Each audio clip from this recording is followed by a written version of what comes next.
I'm Carol from Sunbury, Ohio.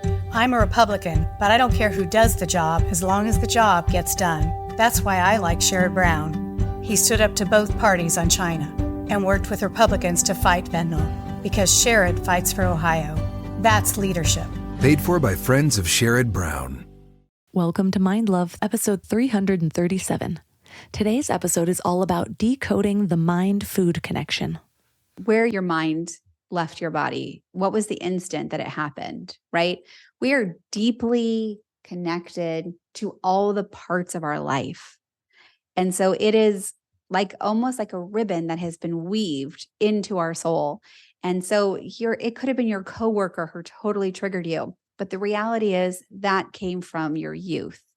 And so it doesn't actually necessarily matter so much. It's just how you're going to respond.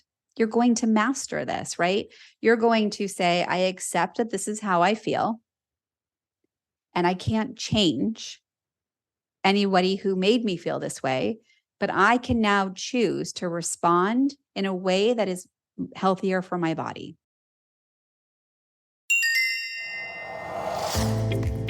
Turn up your frequency with Mind Love. Bite-sized brain hacks for seekers, dreamers, and doers. It's time to give your mind a little love with your host, Melissa Monti.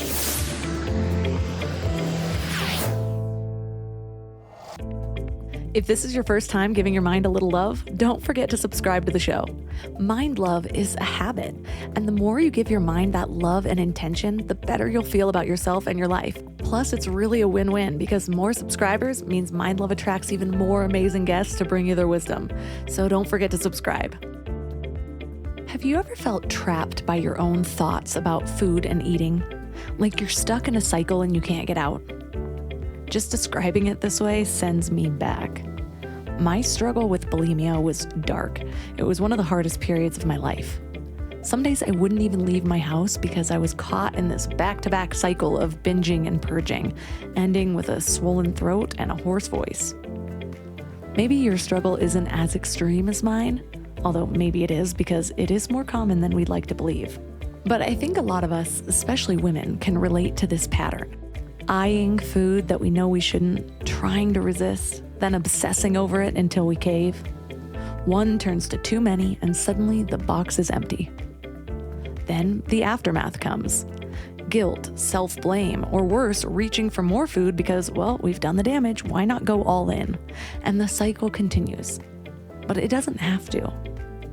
My relationship with food has been a whole evolution. At one point, I remember thinking how liberating it would be to get to a place where food was just fuel, not pleasure. Well, now I've even moved past that. Food can definitely be pleasurable, but the real wholesome kind of pleasure, not that addictive pleasure. I used to dream of appreciating food the way what I thought a French woman does, rather than with that frantic energy like a party girl in the Hollywood Hills at 3 a.m. chasing the last line of Coke. Specific? Well, this topic in general is a little tricky for me because I have different views than a lot of the experts. So I'm going to be real about that right now. You'll hear me discuss this in the interview. And I'm diving into it because I value the shades of gray. I think different things work for different people. I'll lay out the range of thoughts here so you can find your own fit and decide what works for you. But the part I'm talking about is that there is a big push against labeling any food as bad. And I agree that no one should feel shame around what they eat. But for me, learning how my body reacts to certain foods was a game changer. Realizing that a lot of processed foods are engineered to be addictive shifted the blame away from my so-called lack of willpower to actually just understanding the science behind it. So understanding that certain foods are more filling while other foods made me feel like a bottomless pit helped me stop blaming myself and my own body. And so I guess I can get on board with the no food is bad outlook, but I actually don't classify all things as food at all. Some are lab creations to me, and some people feel like that is a form of shaming.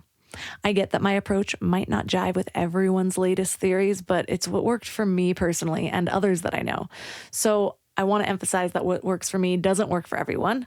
I'm not trying to shame anyone about their food. So if you're not on board the some foods aren't food train like I am, I'm also going to give space to someone else that has a different view of what has worked for the many, many people she's worked with, whereas I have worked with none around food. So it boils down to this, though.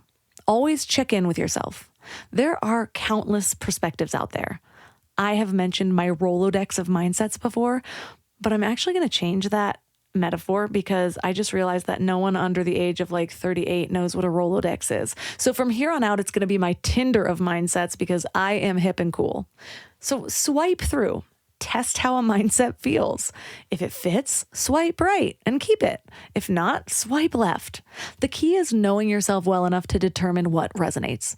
Ask yourself if it's beneficial or if it drags you down, and shape your mindset in a way that's uniquely yours. So today we're changing our relationship with food in whatever way that works for us. Our guest is Kim Shapira. She's a celebrity dietitian, nutritional therapist, and author with a Bachelor of Science in Kinesiology from Tulane University and a master's degree in human metabolism and clinical nutrition from Boston University. She spent over 25 years helping people lose weight and keep it off, with a giant emphasis on keeping it off. So 3 key things we will learn are how to recognize and manage self-denial with food, how to decode your body's food language, and how to find serenity in indulgence.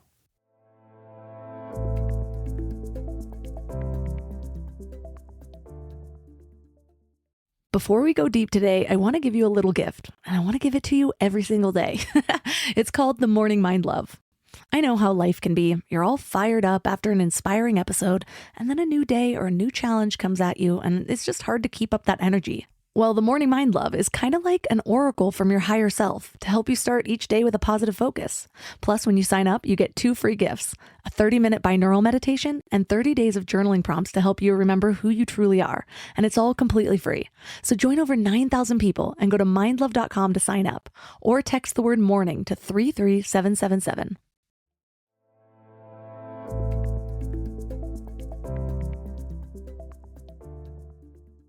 And now let's welcome Kim Shapira to the show. I'm so happy to be here. So what inspired you to focus on people's relationships with food? It's a really good question. I don't think it's been asked like that before.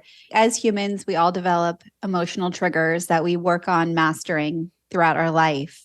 And mine was health.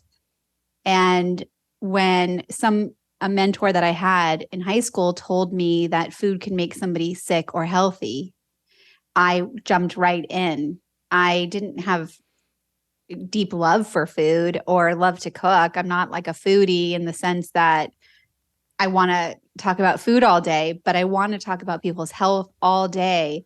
And initially when I started my practice, my first client, I helped her lose 30 pounds by putting her on a diet. And pretty much towards the end of that goal, she said, okay, now I'm going to gain the weight back. And I said, why would you do that? And of course, that's deeply triggering for me because of course we just fixed her cholesterol and blood pressure and triglycerides. And like, now you're on the journey, go have a good life. And she said, well, my husband wants to have sex with me all the time. And I was molested as a child. And I thought, okay, I actually don't know what I'm doing here. I can tell people what to eat and how to clean up their blood tests and change their life, but I can't help people change and have sustainable results. And so I did a deep dive in all the things that I was missing, neuroscience, spiritual psychology, quantum physics, and started recognizing that, oh my gosh, people eat the same way that I shop. And as I started healing myself, I started using those methods and helping people. And so that's what inspired me, is that I feel like I have the answers to help people have a sustainably healthy lifestyle. I might need to talk to you about your plan for shopping after this, but I want to start with the plan. So there you go. Okay, cool. Well, I want to start with the story that your client told you. I had a pretty severe eating disorder. I dealt with bulimia for about 10 years. And what I found later on when I was on my healing journey was how much our relationships with food are tied to especially sexual assault, but it starts with other things too. How does our relationship with food begin? And what are the things that can derail it? Yeah. So loaded. So loaded. Again, we're back to these little humans, that we started out being, and our influences are our parents and their parents and their parents, and the communities that we live in, and the restaurants that are available, the foods and the types of food and the price of food. I mean, there's so many threads that I'm seeing in my mind as you're asking me that question. And then it comes down to where it lands exactly on you at the exact time. And so, for instance, I was a sick kid, obviously I have a health trigger, and I had just come out of the hospital. I was 12. It was 1986. And my mom's best friend saw me and she said, "Oh my gosh, you've gained weight." Now, I heard her say, "Kim, you look healthy." And depending on how it lands for somebody, that could have been a very pivotal moment to change anyone's course on their life. Right. And so it really is a deeply loaded question. And then again, like, our parents had so many limitations. I'm 50. My mom didn't read Reader's Digest. I mean, my grandmother did, but we didn't talk about nutrient dense food, macronutrients, the vitamins that are in kale. We didn't talk about these things at all. So deeply loaded, and we're all a work in progress. All of my 90s babies friends are like, wait, so Pop-Tarts aren't a fruit? Like, I feel like we had the worst health revolution, like this specific age group. It was all about processed foods. I had no idea what was healthy. What I thought was healthy were fat-free cookies. And I was like, oh, Yeah. perfect. This means I can eat 12 of them because there's no fat. I was only looking I at love fat. those snack wells. I know. They were soft on the top, crunchy on the bottom, a little bit of Oh my chemical God. aftertaste. It was so That's when I was in grad school, and that's why I went to grad school. I mean, you talk about like people saying food is healthy or unhealthy, snack wells. I needed to know why people were afraid of fat. it makes sense. When I look back at my just history with food, it was so tumultuous. Clearly, I had an eating disorder for a very long time, but in college, there would be days where there would be something fun happening and I would choose to stay home because I was in the middle of a binge purge cycle. That would be like all of the money I had in my bank account. I would be taking my roommate's food. I feel horrible about that now. I remember I worked at a tanning salon and people would come in. They had like Mystic Tan packages, unlimited, and somebody would come in and pay cash for a Mystic Tan, and I would take the cash and use it at the fast food restaurant across the street and just log it in under somebody else's account. And so it's funny when I really reflect back, this is like drug addictive behavior around food. And when I was in high school, I was sexually assaulted, and soon after that, I gained a lot of weight.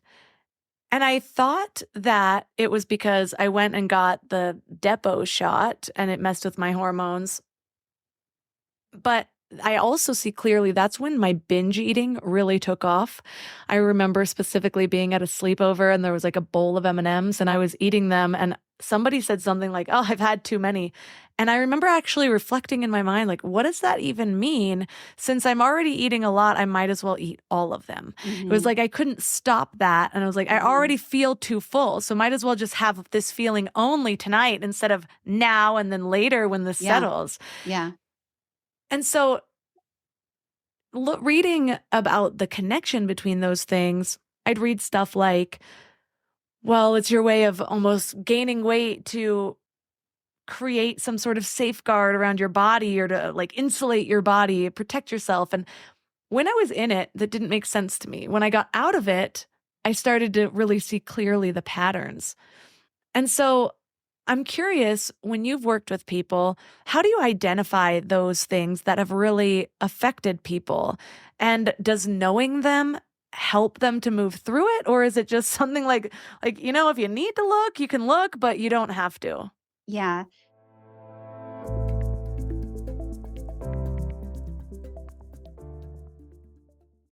I don't know why it took me so long to invest in good bedding. I resisted it for years, but something flipped in me about 3 years ago. And now I'm basically a pillow connoisseur. I've tried them all, and I get weirdly excited about good bedding. Because here's the thing, we spend a third of our lives in bed, and the quality of that time affects literally everything else, which is why I'm so excited to tell you about my latest obsession, Lagoon Sleep Pillows. What sets them apart is their matching system. You take a quick 2-minute quiz about your sleep style and your preferences, and then they match you with your perfect pillow. I was matched with their Otter pillow, and I am so impressed. Lately, I've just needed more support, and this seems to cradle me in all the right places. I'm also low-key obsessed with their travel pillow, which I use for way more than just travel. I actually hug it, use it as leg support, and of course, take it on trips with me. Well, the secret is in their adjustable fill. You can add or remove it to get that perfect alignment for your spine. A study even found that the right supportive pillow can improve sleep quality by 63%. And Lagoon lets you try their matched pillow for 100 nights risk-free. Free returns, no questions asked. Falling asleep has never been easier. I toss and turn less and just wake up feeling refreshed every morning. Go to lagoonsleep.com and take their awesome 2-minute sleep quiz to find your match. Use the code MIND for 15% off your first purchase. You know what's funny? We spend so much time feeding our minds, reading books, listening to podcasts, learning new things, but then we grab whatever's convenient to feed our bodies. And I get it.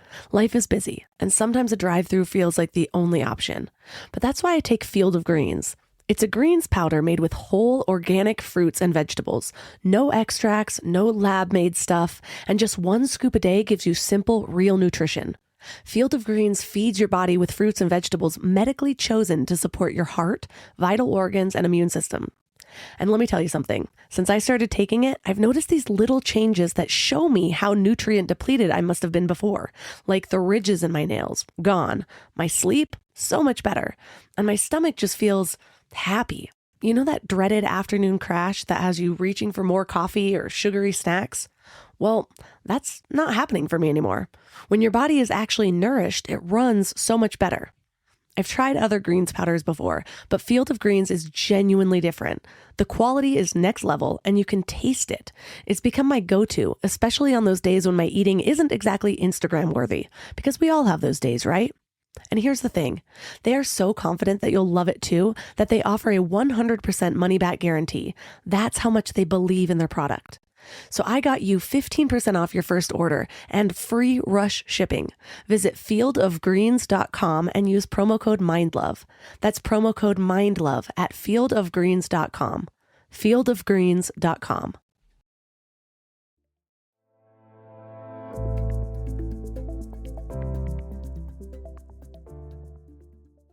How do you identify those things that have really affected people?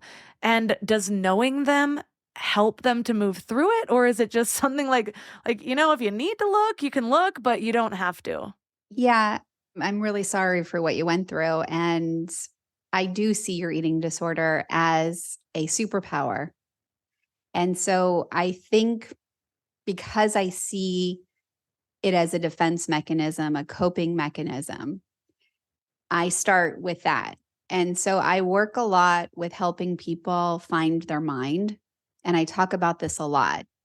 So do this with me now. We'll just do this practice. So if anyone's listening, they also have this practice. So repeat after me. Where is my body? Where is my body? It's right here. It's right here. Where is my mind? Where is my mind? Okay, so now you actually go find your mind. Where is yours? That's a hard one. Okay, so since you can't answer it, we're going to repeat it. Where is my body? Where is my body? It's right here. It's right here. Where is my mind? Where is my mind? Now go find yours. It's right here. Okay, so that only took you 2 times. Sometimes when people are anxious, it takes them 10, sometimes 3. Sometimes they have to do that 10 times a day. But we need to know where our mind is so we can move forward in anything. So how badly do you have to pee right now? I went right before this, so I actually don't for the first time. Yeah, and it took you less than a split second for you to scan your body and figure it out. And so hunger is like having to pee. We would all go to the doctor if we stopped having to pee. Hunger is a way that our body communicates that we need fuel. It's a good thing, right? It's not a scary thing. It's just a very normal thing that tells us our body is functioning. And we want to be hungry, just like we want to pee. Just if I pee right now, that's not it for the day. I'm going to do it a few more times. But interestingly enough, I'm not stressed about it. I'm not worried where the toilets are. I know that somehow I'll find a toilet. It could get uncomfortable, but I'll be okay. And with food, we have this just universal fear that it's the enemy or that there isn't enough. And so whenever our body detects stress, our mind goes somewhere else.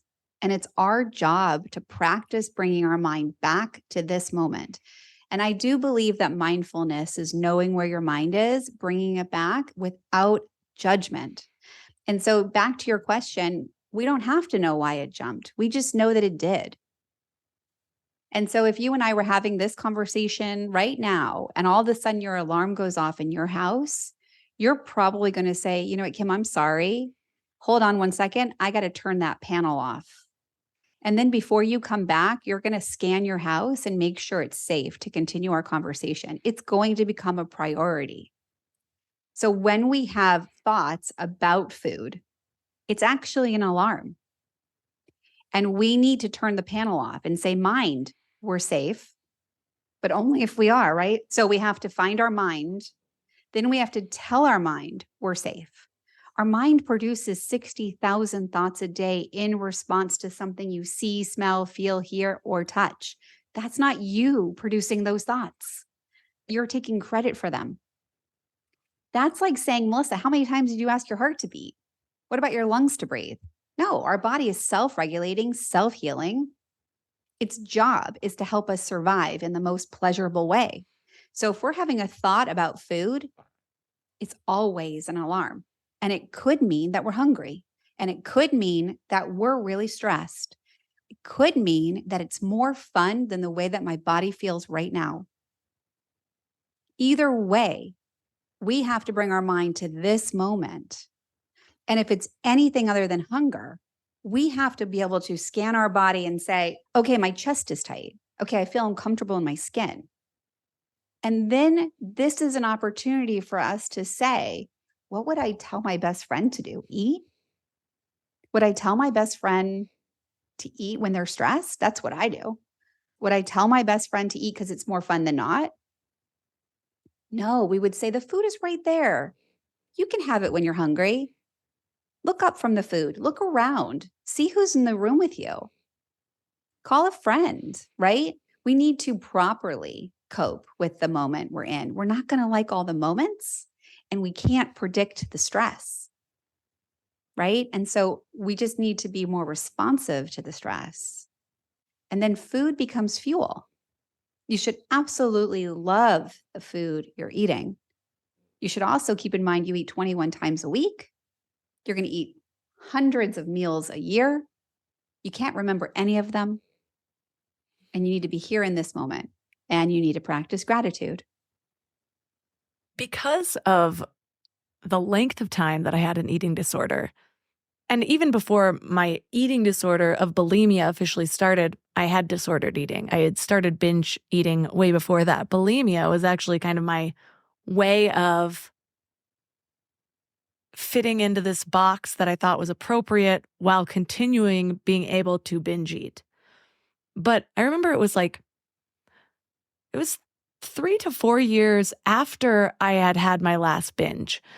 I was on this healing path. Well, I think I had one randomly in between that, but my life was wildly different. And I remember feeling so free. That's what kept me from doing that, is this feeling of freedom, because the amount of times I would find myself in this, I'd be in the middle of a binge purge and I'd be like, oh my gosh, I can't get out of this. And I could see my moments just cycling over and over again. And it felt like a mental disorder, because it was. Yeah. But I remember it was even 3 to 4 years afterwards, and I had this realization that I still didn't fully understand what hunger felt like what it really meant to be hungry. I was eating on this cadence that felt good to me, so I wouldn't binge and I wouldn't starve. And the only time I really felt hunger was when I was too hungry because I would notice it, like I would feel lightheaded and irritable, like Course, I was because we're hangry. animalistic. We Yeah. have less control. Yes. Again, And not a Melissa thing. This is a human thing. yes. And so what is the process to even really knowing that we're hungry if we're still kind of in the midst of these negative patterns? Yeah. So compassion is not an easy thing to come by, it turns out, right? To say we're sorry to ourselves for what we're experiencing and what we're going through, and being mindful again in this moment. I feel really bad about the way that I feel, and my body also needs food. We live inside of our bodies, right? We like poured our souls into these bodies, and then we made an agreement that we would take care of it and it would take care of us. And we were going to live in this body. And it gives us messages all day long. And so, really leaning into that relationship with, I love my body, not maybe the way that it looks, but I love that it can smell and think and function. And I can help it in so many ways. Turning to that kind of relationship rather than resisting, restricting, hating. No one's going to love you more than you love yourself. There's two quotes that I often say. The first one is perks of being a wallflower. We accept the love we think we deserve. And I'm not coming from a place where the rest of your relationships look like. I'm coming from a place of, how do I love myself? What does that look like? And the second quote is, I change it a little bit because it has the word illness and I use the word disordered eating. If this disordered eating right now feels like a cage, please try to hear me. The door is unlocked and you are free to go. And the reason people stay in the cage is because it's comfortable. And we operate from a place of making decisions based on fear or trust. And so we don't trust what the outside of the cage looks like. We have to create and imagine. We have to dream and build. And that's going to require love. Tell us about our rational versus irrational brains, because I feel like people don't always realize that you can switch from one side to the other, and then they're in their irrational brain and wondering why it's not thinking logically. Yeah. Well, irrational brain is a temper tantrum, right? So we have them as kids, we have them as adults, and we probably don't even see it. But what it really looks like is, and the way that I would use it is with food, right? So I would say almost 100% of people, all right, maybe 98% of people wake up in the morning and think food is fuel. Food is fuel. They know it, they believe it, and then they become emotionally triggered in some way. Again, back to, we can't predict the storm, right? It could be a phone call. It could be you just got your report card. It could be a deadline. It could be you were up all night with a crying baby. It could be a sick baby. We can't predict the storm, right? And so anything could trigger us based on these first emotional triggers that we develop in the first 6 years of our life, plus anytime we go through something traumatic in our life. For me, 9/11, COVID, every single person alive is emotionally triggered by it. It could be they wanted to leave their house, they didn't want to leave their house. Everybody has a different story playing out. Anytime you go through something traumatizing, we develop new triggers and then we work to master them in our life. And so the triggers are the actual storm. And so what happens is we kind of flip our lid and our mind leaves our body and goes to that trauma bond that you have. And we have to practice bringing it back. So a rational mind knows that food is fuel. An irrational mind thinks food is the enemy, or food is fun, or food is comfort, or food is my friend. Again, anytime we think food is anything other than fuel, it means we are not okay. It means we need to bring our mind back to our body. And that's the work, right? So our job is to put space between the thought to eat and the action to eat. We want to work on that space. So we want to be able to go from irrational to rational. We want to find our mind. And a couple ways to do it are grounding things, right? Taking deep breaths, humming, meditating, smelling beautiful scents like aromatherapy. Lots of ways to ground ourselves so our mind can be in our body, so we can scan, because once we know what our body's feeling, then we can move forward. We have to accept the moment we're in before we can. I see a trend online these days around giving people permission to eat what they want. And I'm going to clarify that because, of course, that sounds obvious. But you say that food is fuel. Mm-hmm. In the same way, the dessert you get at that nice dinner isn't necessarily fueling your body, Yeah. but it's not that we necessarily need to avoid it the whole Yeah. time. Like there is that room for indulgence. So where is the room? How do Love you it. know? Love it. Yeah. So the title of my book is called This Is What You're Really Hungry For. And I'm just curious what you think the answer is. I have a wild relationship with food. I have gone through all sorts of So you think it's food? trends. Well, did you ask what my relationship with where it comes from? I said, what do you think the title, what do you think the Oh, answer is? This is what mm, you're really hungry for. got you. Yes, I know that often we meet our emotional needs with shopping, food, all the things. So usually for me, it's an emotional thing. Yeah. So I would say the answer, in my opinion, my professional opinion, is peace. Peace Mm. around wellness, peace around food. Just imagine if we didn't have to run to the doctors or be worried about things. Peace. We're looking for peace. And so if we're working on a sustainable long-term relationship with food, what we're actually looking for is normal. And so if the answer is normal, and we're using these 6 rules that I use to develop a value system around self-love and taking care of my body with food, then we're actually creating that peace. We don't want to work in a place where we're perfect. We want to be progressive always. I don't want to have to know, yesterday I might have had 5 cups of water. I know I need 8. And I want to be intentional about it. I know how much better I feel when I do 8. And so if I recognize that I did 5, I'm not beating myself up or persecuting. I'm not ashamed of this. I'm more intentional today to make sure, and here I am halfway through the first 4 today. I put it on my desk at 7:15. So I'm setting myself up for success. It's not the end of the world if it doesn't happen. So normal eating looks like birthday cake on Tuesday. It doesn't mean I need cake on Wednesday, Thursday, and Friday. It means I have a normal relationship with food. I eat primarily when I'm hungry. And the thing about our body is that it thrives in consistency. So if we have cake on Tuesday and we weren't hungry for it, and we go right back to listening to the needs of our body on Wednesday, Thursday, and Friday, it's like the cake never happened. The problem is when we have cake on Tuesday, and just like you said when you were a kid, I already did it. I might as well keep going.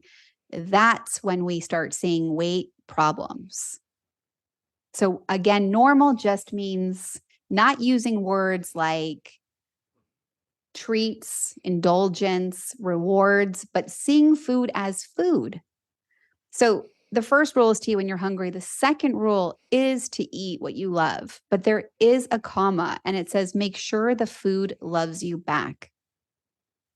We are looking for sustainable health. If you're getting headaches, tearing eyes, diarrhea, bloating, nausea, gas, joint pain, guess what? That food doesn't love you back. Why are you eating it? So then we go back to this relationship. Do you stay in a relationship with someone who hurts you? Would you continually go to a restaurant that's poisoning you? What are you doing? Why are you doing it? Let's talk about the way you love yourself. We have choices when we're talking about ice cream. You don't have to have the one made from eggs and milk. Come on, right? We can love ourselves a little differently. What about if you try eating it when you're hungry? What if you have that as your breakfast, lunch, and dinner? Oh, you don't want it for breakfast, lunch, and dinner? That's interesting. I wonder if you're in a sugar spiral. I wonder if you're eating it because you're addicted or craving it and has nothing to do with hunger. Let's deal with that, right? There's always a place for it, but it's not an everyday thing, is it? Maybe. I don't know. We have to talk about it, right? So did that like clarify or make sense a little bit, or what are your thoughts? Yeah, that makes 100% sense to me.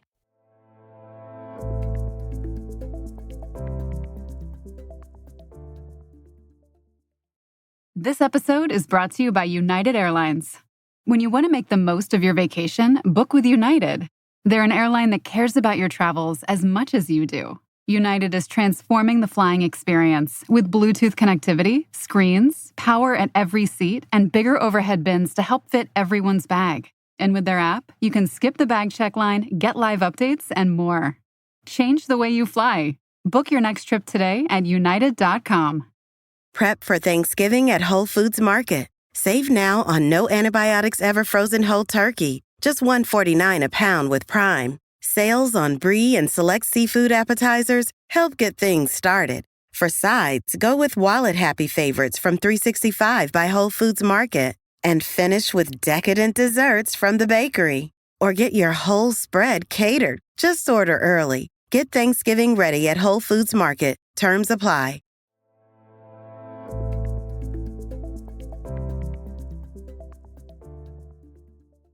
I'm often fairly triggered by posts because people are like, no, it's fine to have the Pop-Tarts. And I'm like, why not just get a healthier version of that? Like you're craving the sweetness. It's, to me, there's this whole like trend on like, don't call any food unhealthy. And I'm like, I'm looking at the ingredients and I don't even see anything that look like food. I can't call it healthy. And so I'm always like kind of arguing with these body I don't positivity. disagree with you, but it doesn't work. And so I agree with don't call anything unhealthy because blueberries give me diarrhea. And according to a lot of people's lists, they're healthy. And so when we use the word healthy, it's completely individualized and we have to be very careful. I mean, I eat Cheerios a lot. Oats do not bother me. I have lots of clients who can't eat oats, who are affected by the oats, right? I can't call something healthy, but I can call it food. And you need to know what your body is experiencing and how your body is feeling so you can then take better care of your own body. So I understand what you mean, how you're being triggered by that. And I can appreciate that. And I would probably unfollow them. Yeah, I do. And also one of them's a close friend of mine. And so I'm just like, I can't unfollow you. Like, move on. But I guess for me, I totally understand because it's not like everything I eat is like just a fruit or just like organic meat, although most things are.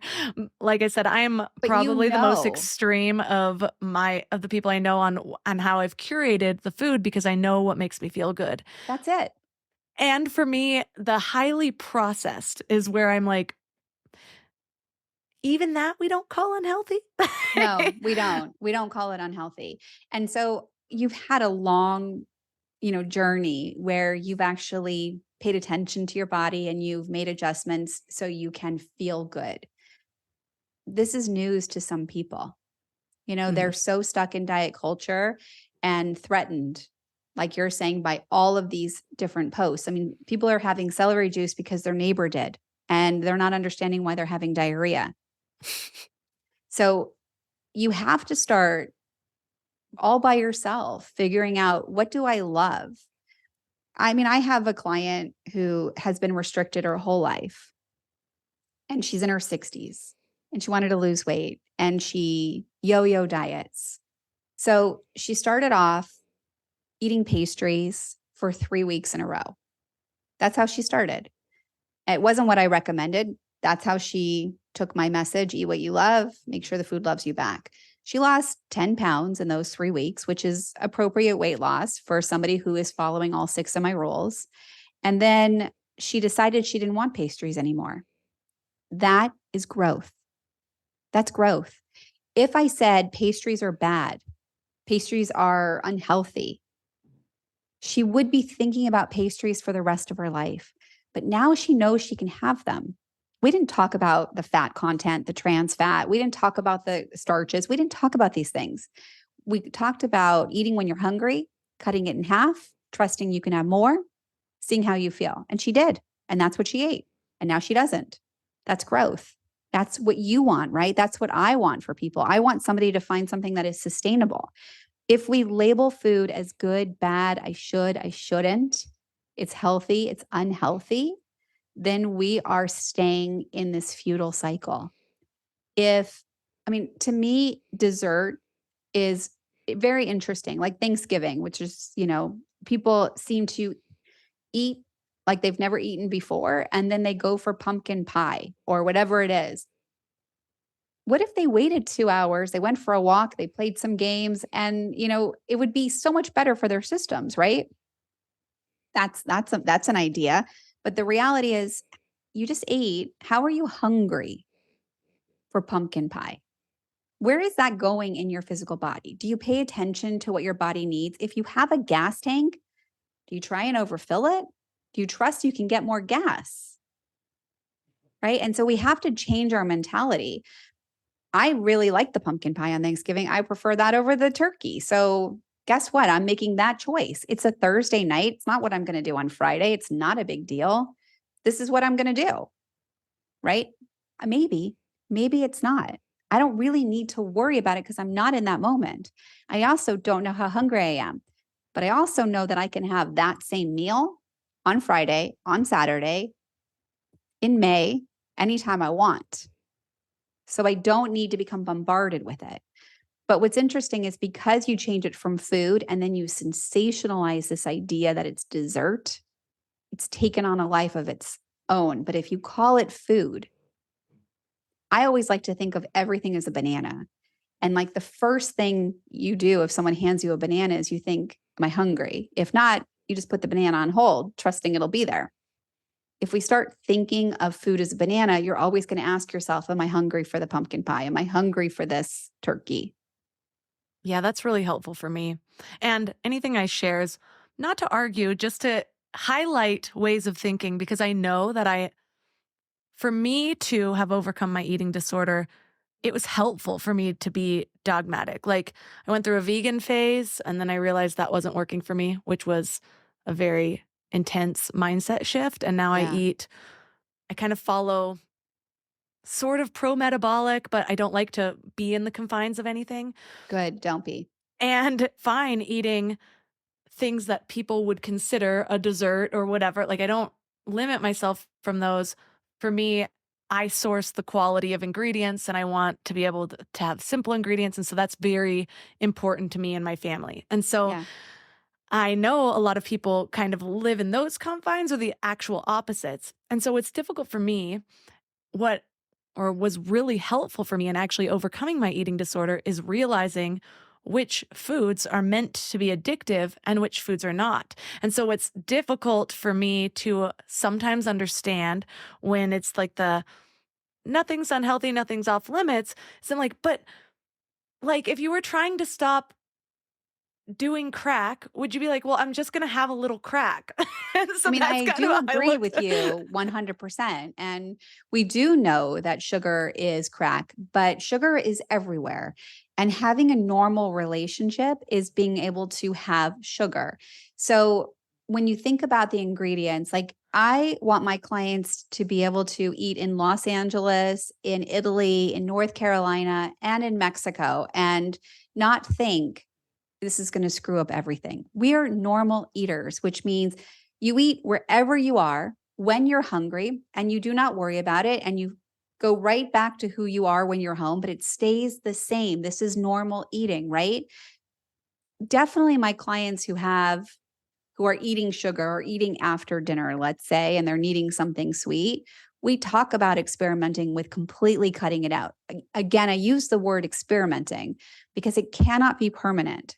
You cannot possibly tell me that if I went to New Orleans, I'm not having a beignet or I'm not going to try king cake during Mardi Gras. These are things that I'm interested in, right? If I'm going wherever, I might want the sorbet that they're known for. I don't know how I'm going to feel. So experimenting with taking it out only so you can feel what crack does to your body. Makes it really easy for you next time you eat it to recognize that you're instantly in a withdrawal spiral. And you can find your mind and say, this is because I had king cake yesterday. I don't actually need it right now. I'm not actually hungry, but it'll be there when I want it. We have to train the beast, right? We have to tame this mind to say, be here now. Focus on what your actual needs are so we can be normal. I have a friend who really struggles with sugar addiction. And so she's always talking about it, then restricting, then binging, and then has read things about like giving up sugar altogether and tried that for 30 days, felt amazing, but realized it wasn't sustainable. And so for me, for some reason, yes, sugar can be crack, but maybe it's just that I've developed that relationship with food enough that I do as you say, where I'm like, okay, today, yes, we have chocolate croissants and they're amazing, but I'm not going to have that every single day. Yeah. And then there are people that, because how we talked about earlier, 90s diet, whatever it is, it's the fat-free, it's almost everything. Whereas the food that seems like it should be fuel is also so full of GMOs that it is also addictive. And so do you have a way to develop realization around that? What's the process for something like that? Yeah. So slow and steady. Because people are deeply triggered. And again, restriction of any kind does not work because then we're using willpower. And the truth is, what you've actually developed is inner power. And it's beautiful. Binge eating disorder and bulimia, and shopping addict, food, all these things, when we think about it, it's I need more. I don't have enough. There isn't enough to fill me, is this idea, right? When you have inner power, you come to a place of, I have everything I need inside of me to survive the moment I'm in. And if you are restricting, you're coming from a place of, I can do this for 30 days. And you are totally setting yourself up for a binge on day 31. That makes a lot of sense. I've had to do that with types of food, with alcohol, with party drugs, with all of the things. And so to me, it's more about the process and that inner feeling. So you're right. And also I have been able to do that, able to develop that inner power. One of the steps was really learning how to identify my triggers so that I wasn't lost in a disempowered spiral and then being like, where did all the work go? Yeah. And so how do you recommend that people begin to get in touch with what those triggers are so they can develop more awareness around them? Well, therapy is great. Meditation is amazing.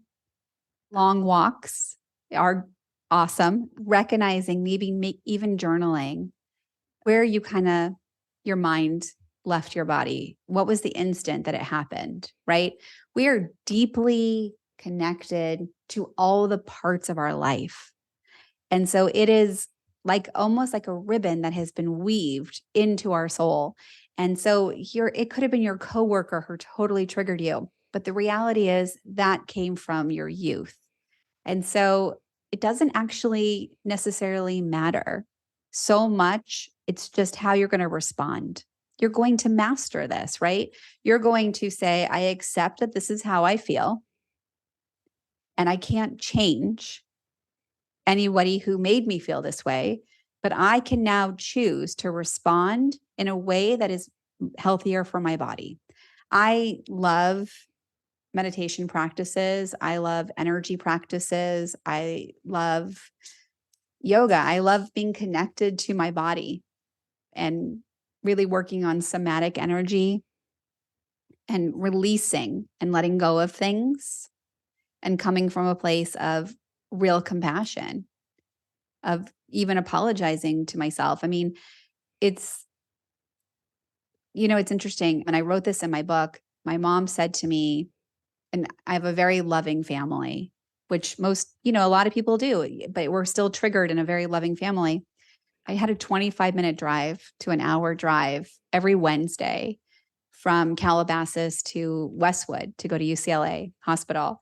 And I was 12 and I was about to see 4 gynecologists. And my mom said to me, don't cry, we'll go shopping. And it's a moment where, when I reflect on it, I know she tried her best to be as supportive and loving, but what did I probably need in that moment was it's okay to cry. It's okay to be scared shitless. And we're going to go through this and it will all be okay. We're going to have some tough experiences.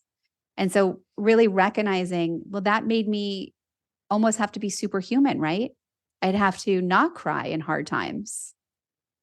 And so these threads that are kind of weaved through our life, they're important to recognize. But I also know with such gratitude that I'm so happy that I get to be here now and I get to help so many people. And it was that experience that helped me be here. That is such an easy slip as a mom. Totally. I was realizing I had to correct my own behavior. I had a new baby and it was just overwhelming trying to figure out how to deal with a toddler and a new baby. We're also in the middle of moving and we're usually very intentional about screen time. But there was a period of about a month where we just had to use it kind of a lot. And we're like, all right, we're just going to do really good when we get into our new place. And there was a couple meltdowns where it's just like, okay, I can't do this. Let's turn on. He likes to watch If You Give a Mouse a Cookie on Amazon Prime. He calls it Mouse and Moosey. And then I realized like the next week, every time he'd cry, he'd be like, I need Mouse and Moosey. And I'm like, oh no, here's where it starts. We immediately need a more intentional coping behavior because I don't want him to be like, I can't handle this. Let me immediately zone out. It's just like, these are the things we talk about as parents. And I thought I would never do it. And I'm already realizing there's a pattern that's been created. I mean, the thing is like I said, I had a very loving family. And I love my family. I have 3 daughters. There's no way that they're unaffected by me. There's no way I'm not triggering them in something, This is where we develop them. I'm doing the best that I can. I really am trying. I interviewed a woman once that claimed that she was like her life is she just sees auras the whole time. And she had her kid and she said something and just saw his aura drain and turn into a different color. She's like, even me. It's like, and just seeing the immediateness. And I'm like, oh my goodness. Yeah. So that's like vibrational. That's magic. That's us. We are magic. Yes. And so once we realize that our minds flip into threat mode, we have this opportunity to start training our minds. And really the goal is to make our mind and body unaffected by the threat mode. And so would that first step be what you said, where you immediately locate your mind? Yeah, it would be, well, I think you would recognize that your mind is not in your body. So yes, same thing. Yeah. Like I said, you can use that. Where's my body? Where is my mind? Or you can do, what time zone is my body in? What time zone is my mind in? And whatever you do, you bring it back. And like, I really always refer to Karate Kid here. Like Mr. Miyagi, had the Karate Kid constantly waxing on and waxing off. And the kid was like, how much longer am I doing this? And he's like, you're not done yet. Keep going. And that was a practice that he didn't know until the neighborhood kid tried to attack him. And he waxed on, waxed off, and he automatically had the skills to fight back. And so the practice is all day long, finding your mind. It is probably the single most important thing because our mind, which is doing its own thing, like I said, is also wanting to be 47% of your day sleepwalking. And so in order for us to have real change, we have to be intentional. When I was attempting to heal from my eating disorder, I did a lot of things for a long time. And I would have periods of maybe a month, maybe a week, maybe 3 months. And then I would kind of have a new spiral. And sometimes it would last just one day. Sometimes it would be like another month of all of my patterns back again.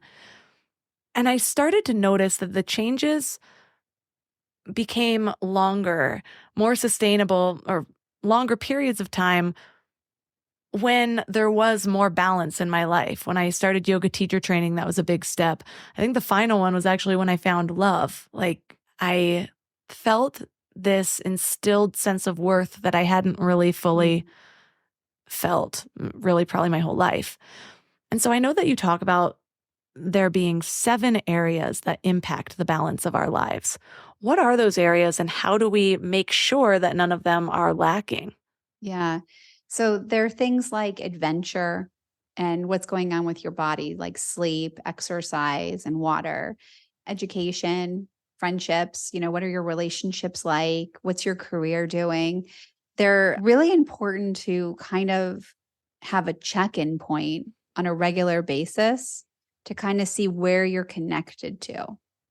And again, without judgment, right? Coming to this place of, okay, I haven't really gone on a vacation or a trip, or I don't have anything on my social calendar, would be kind of like the first step to moving forward in adventure. And, when you talk about disordered eating and binge eating, we talked about, stereotypically a person needs and wants more. And then you said kind of when your gut filled, when you found love, when you started yoga training, like these are opportunities. I call it basically the wellness wheel, and looking at the wellness wheel and understanding like, here's an opportunity for me to fill up, to create this balance every day, to do the best that you can. Check in with your friends. Are you fighting with friends? Are you not sleeping well? If I'm not sleeping well, it's on my mind all day. I'm so tired. I'm so tired. I'm so tired. I mean, what kind of vibration is that? And so if you haven't gone on vacation or you're worried about money, then your mind is constantly on this loop. And so bringing your mind to, okay, I'm here now. I'm safe, because your mind needs to know you're safe. And here is my plan for money. Here is my plan for adventure. What happens then? We start moving forward in things. We just have to recognize where we are having any gaps. That's a good point, because with a lot of them, it's like, okay, well, what's lacking here and how can I fix it? And so it's like, oh, I'm tired, get some sleep. But then with things like money, it's not always something that we feel is in our total control. And so developing that plan kind of reminds me of how I handle my overwhelm. Or I don't do overwhelm. I'm whelmed. but when I'm whelmed, it's like, I'm like, oh my gosh, I have so much to do. And what I've realized that always helps me is like, okay, well then sit down with my to-do list, write them down and like schedule them in. If I know that this is going to be done Thursday morning, then I'm not so stressed about it today, even though it's all the same things. And so that's how you teach about really accepting the moment that you're currently in. Yeah. Right. Like sleep, there can be so many sleep issues. We have problems falling asleep, staying asleep, waking up unrested. And just even reminding our subconscious, sleep is for rest.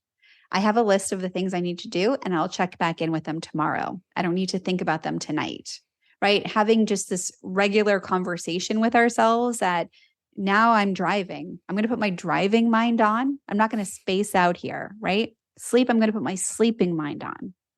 We need to just have time for all of it. You mentioned that you have rules for managing your relationship with food. Yes. Let's touch on those now.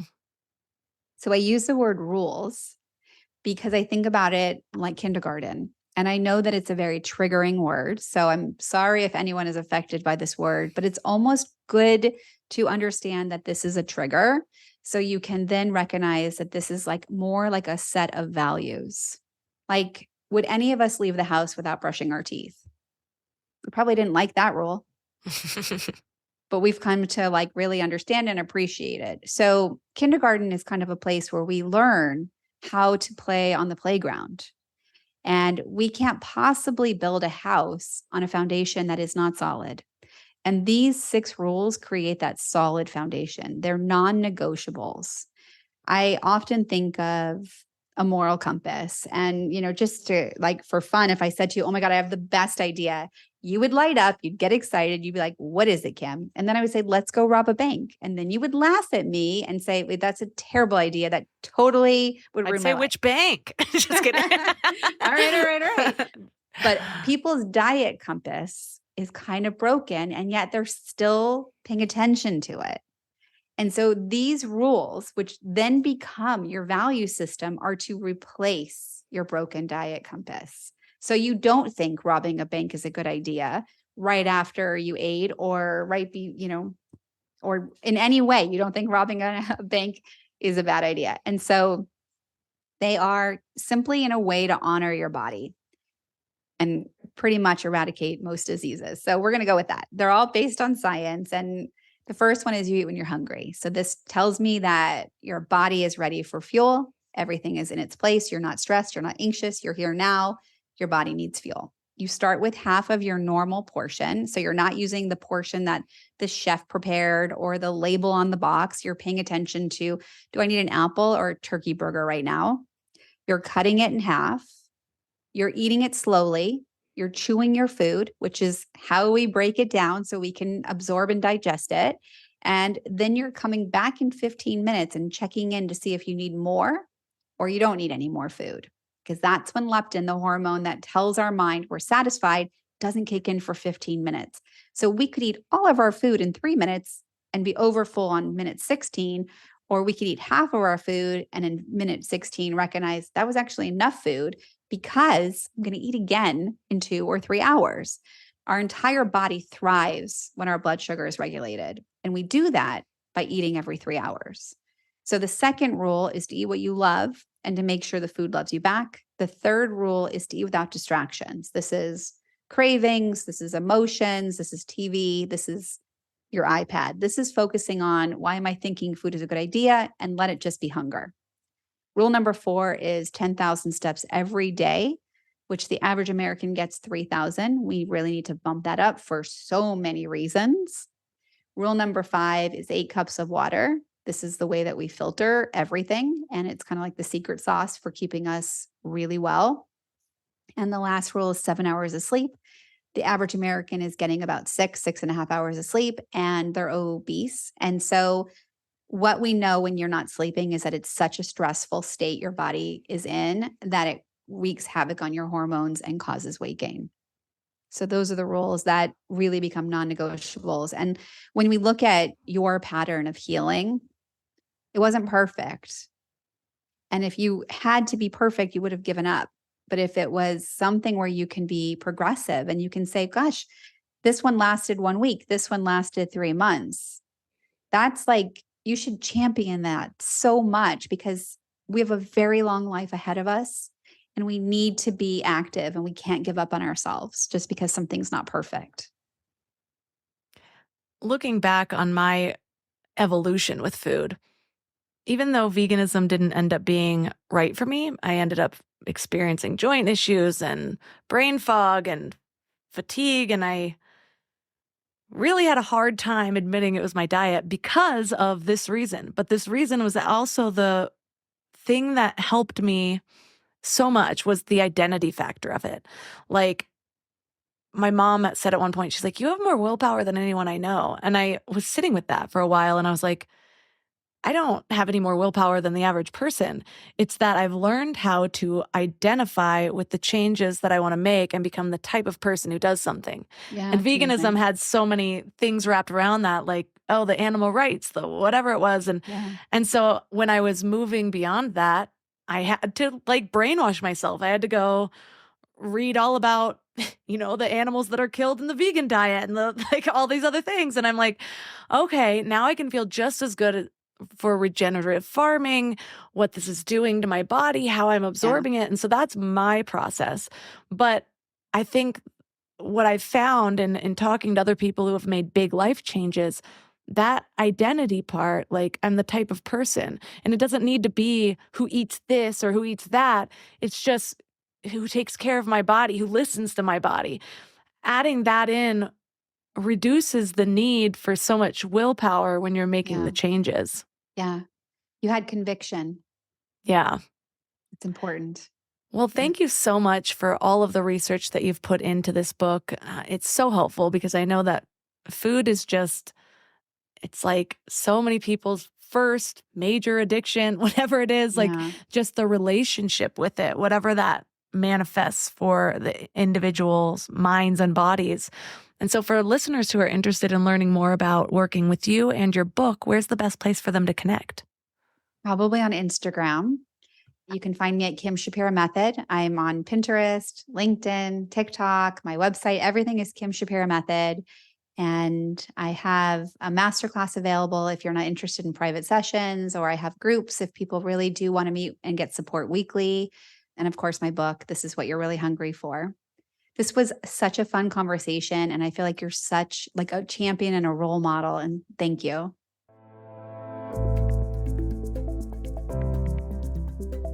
All the links for this episode are at mindlove.com/337. Your challenge for this week is to reflect on your food values, because we don't use the word rules. There are so many messages around what we should and shouldn't we be doing around food, whether it's not labeling foods as good or bad, not having rules around food. And that's because for some people that's very true. For others, it's not. So just because one person suggests something doesn't mean it works for absolutely everyone. This is why it's important to tune in with yourself, have grace when something doesn't work. Just tell yourself you're gonna find something that does. Based on your experiences, your beliefs, the way your mind works, different things are gonna resonate. For me, I like having rules.